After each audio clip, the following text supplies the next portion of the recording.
제1부 신뢰의 제국 그리고 드리워진 검은 그림자 제1장 여제의 탄생 송가인이라는 신드롬 2024년 대한민국에서 가수 송가인은 단순한 인기 가수를 넘어선 하나의 거대한 신뢰의 아이콘으로 자리매김했다.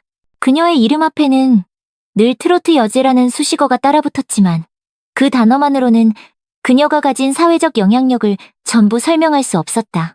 그녀의 신화는 2019년 TV조선의 오디션 프로그램 미스트롯에서 시작되었다. 당시 무명에 가까웠던 한 국악인이 판소리로 다져진 압도적인 성량과 절절한 감성으로 트로트를 재해석했을 때 대한민국은 열광했다. 그녀의 목소리는 단순한 노래가 아니었다. 그것은 산업화 시대를 거치며 힘겹게 살아온 부모님 세대의 한음을 어루만지는 위로였고 치열한 경쟁 사회에 지친 젊은 세대에게는 카타르시스를 선사하는 폭발적인 에너지였다. 송가인은 단순한 스타가 아니었다. 그녀는 구수한 전라도 사투리를 숨기지 않았고 자신의 성공을 언제나 팬들과 가족 덕분으로 돌렸으며 무대 아래에서는 평범하고 소탈한 모습을 보여주었다. 대중은 화려하게 포장된 아이돌이 아닌 바로 내 곁에 있는 사람 같은 진솔함에 빠져들었다. 송가인이 추천하는 것이라면 믿을 수 있다는 강력한 사회적 인식은 바로 이 지점에서 형성되었다. 그녀는 단순한 광고 모델이 아니라 하나의 보증수표가 되었다. 그러나 바로 그 눈부신 신뢰의 제국, 그 가장 단단한 성벽 아래로 교묘하게 파고드는 검은 그림자가 있었으니 바로 그녀의 얼굴을 훔친 온라인 금융투자 사기 범죄의 등장이었다. 제2장 범죄의 설계 이름이 도둑 맞는 방식 사건의 시작은 너무나도 평범한 어느 날 아침이었다. 60대 주부 김정숙 씨는 스마트폰으로 동창들의 소셜미디어를 확인하던 중 눈에 익은 얼굴이 등장하는 낯선 광고와 마주했다. 환하게 웃고 있는 송가인의 사진 옆에는 송가인이 강력 추천하는 재테크 비법, 매달 300% 수익 보장, 주부도 쉽게 따라하는 투자와 같은 자극적인 문구가 번쩍였다. 김 씨는 평소 송가인의 열렬한 팬이었다. 그녀는 송가인의 정직함을 믿었다. 설마 송가인 씨가 추천하는데 거짓말이겠어? 라는 생각이 뇌리를 스쳤다.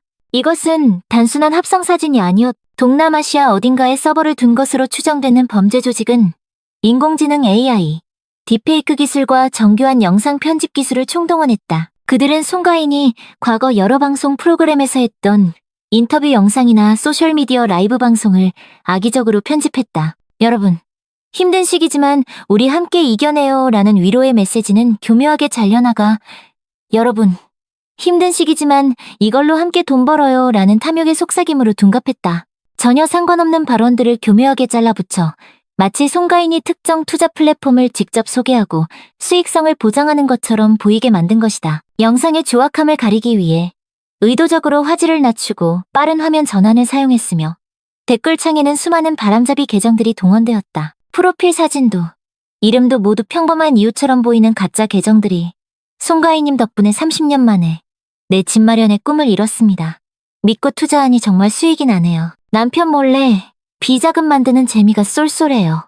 와 같은 거짓 후기를 실시간으로 쏟아냈. 이는 디지털 기기 사용에 익숙지 않고 평소 송가인에게 무한한 신뢰를 보내던 중장년층 팬들을 정조준한 심리학까지 동원된 치밀하고 악랄한 범죄의 서막이었. 제2부 상처 입은 여제와 절망에 빠진 팬들 제3장 충격과 분노 그리고 팬들을 향한 절박한 호소. 이 끔찍한 소식은 팬클럽 어게인의 젊은 팬들이 먼저 발견했다.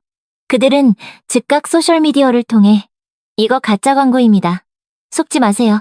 라며 경고 메시지를 퍼뜨렸고 소속사 포켓돌 스튜디오에 수백 통의 제보 메일을 보냈. 자신의 얼굴이 파렴치한 범죄에 도용되고 있다는 사실을 접한 송가인은 그 누구보다 큰 충격과 분노를 느꼈다. 그러나 그녀의 첫 번째 감정은 분노가 아닌 팬들을 향한 깊은 걱정과 미안함이었다.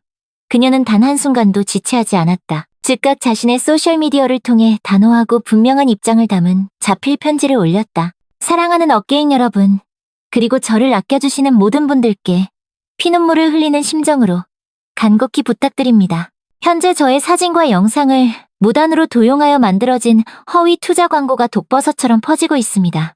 저는 평생 노래 외에는 한눈 판 적이 없습니다. 저는 그 어떤 금융투자 광고와도 일절 관련이 없음을 제 모든 것을 걸고 분명히 말씀드립니다. 이는 명백한 사기 행각이며 저의 이름을 믿고 평생 모아오신 소중한 돈을 잃는 분들이 생길까봐 밤잠을 설칠 정도로 두렵고 고통스럽습니다. 제발 부디 현혹되지 마시고 이러한 사기 광고를 보시면 저를 돕는 셈 치고 즉시 신고해 주십시오.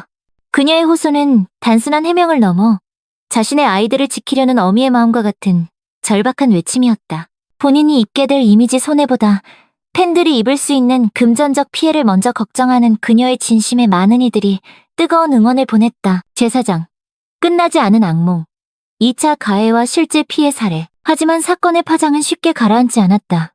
비록 송가인이 빛의 속도로 대처했지만 이미 그녀의 이미지는 심각한 타격을 입었다. 송가인과 투자 사기라는 결코 어울릴 수 없는 두 단어가 함께 언급되는 것만으로도 그녀가 수년간 쌓아온 신뢰의 이미지에 지울 수 없는 흠집이 가기 충분했다. 실제로 일부 익명 커뮤니티에서는 아무리 도용이라지만 평소 관리가 소홀했던 것 아니냐, 연예인 이름 걸고 하는 투자는 일단 의심하고 봐야 한다는 등 본질을 흐리고 피해자에게 책임을 전가하는 2차 가해성 발언이 나오기도 했다. 더욱 심각한 문제는 설마 했던 우려가 현실이 되어버린 실제 피해 사례들이었다. 경상북도에 거주하는 70대방 모할머니는 송 가수님이 직접 나와서 알려주는 정보인데 틀림없다는 사기꾼의 말에 속아 자식들이 준 용돈과 평생 폐지를 주워 모은 돈 3천만 원을 송금했다. 뒤늦게 아들이 발견하여 경찰에 신고했지만 돈은 이미 대포 통장을 거쳐 해외로 빠져나간 뒤였다. 박 할머니는 언론과의 인터뷰에서 송 가수님 얼굴에 먹칠한 것 같아 죽고 싶은 심정이라며 눈물을 흘려 주위를 안타깝게 했다. 한편은 온라인 커뮤니티에 어머니께서 평생 모아오신 노후 자금을 송가인 씨가 추천하는 거라 안전하다는 말만 믿고 투자하려 하시는 것을 겨우 말렸다며 하마터면 집안이 풍비박산 날 뻔했다고 가슴을 쓸어내렸다. 이처럼 이번 사건은 한 연예인의 초상권 침해를 넘어 사회적 신뢰를 기반으로 한 악성 범죄가 한 가정을 얼마나 처참하게 파괴할 수 있는지 보여주는 비극적인 경고등이었다. 제3부 정의를 향한 반격. 그리고 남겨진 숙제. 제5장 법의 심판대에선 가짜뉴스. 사태의 심각성을 인지한 소속사 포켓돌 스튜디오 또한 법적 대응을 포함한 초강경 조치를 예고했다. 소속사 측은 단순한 해프닝으로 치부할 수 없는 심각한 범죄 행위라며 지속적인 모니 퍼페트레이터링을 통해 증거 자료를 수집하고 있으며 국내 최고의 법무법인과 협력하여 초상권 무단 도용, 명예훼손, 사기 방조 등 가능한 모든 법적 책임을 물을 것다이라고 밝혔다. 또한 팬들에게 발견 즉시 제보해달라고 요청하며 국경을 넘나드는 범죄 조직을 뿌리 뽑기 위해 팬들과의 굳건한 공조를 시작했다. 한 법률 전문가는 이번 사건에 대해 이렇게 분석했다. 현행법상 초상권 침해만으로는 처벌이 경미한 수준에 그칠 수 있습니다. 하지만 이번 사건은 유명인의 신뢰도를 악용하여 불특정 다수에게 금전적 피해를 입히려 한 명백한 사기죄의 공범 또는 방조범으로 볼 수 있습니다. 범죄 조직의 서버가 해외에 있어 추적이 어렵더라도 인터폴과의 공조 및 범죄 수익은 니규제법 등을 통해 끝까지 추적하여 엄벌에 처해야 할 것입니다. 제6장 플랫폼의 책임과 제도의 공백. 이번 송가인 사칭 사기 사건은 우리 사회에 근본적인 질문을 던진다. 유명인의 이미지가 곧 보증수표처럼 여겨지는 시대에 우리는 어떻게 이러한 정교한 가짜뉴스로부터 스스로를 그리고 우리 부모님 세대를 보호할 수 있을까? 전문가들은 개인의 주의만으로는 부족하며 플랫폼 기업의 책임 있는 역할과 정부의 강력한 법적 규제가 시급하다고 입을 모은다. 한 IT 전문가는 이렇게 지적했다. 페이스북이나 유튜브 같은 글로벌 플랫폼들은 광고 수익에만 집중할 뿐 광고의 진위 여부를 검증하는 시스템이 매우 취약합니다. AI 기술을 이용해 사기 광고를 걸러내는 기술이 없는 것이 아닙니다.